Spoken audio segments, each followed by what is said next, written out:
হাতে লেখা বোঝা যাচ্ছে? হ্যাঁ। দুটি মৌলিক সংখ্যার গসাগু কত? দেখো মৌলিক সংখ্যা, এখানে কি বলেছে? মৌলিক সংখ্যা। বলো তো বাবা, 3 মৌলিক সংখ্যা না যৌগিক সংখ্যা? মৌলিক সংখ্যা। মৌলিক সংখ্যা।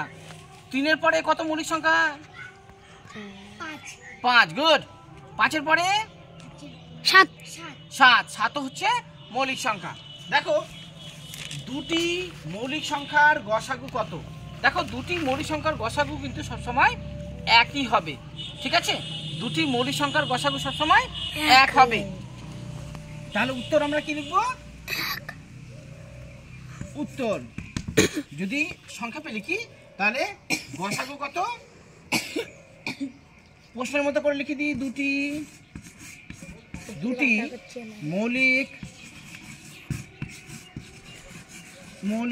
সংখ্যার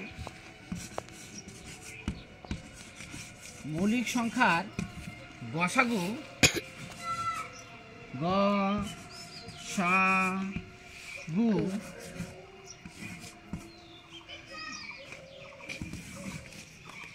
এক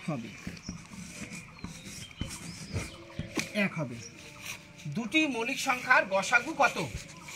দুটি মৌলিক সংখ্যার গসাগু এক হবে। হাতে লেখা বোঝা যাচ্ছে? দেখো দুটি মৌলিক সংখ্যার গসাগু কিন্তু সবসময় কিন্তু এক হবে, সব সময়। বোঝা গেছে?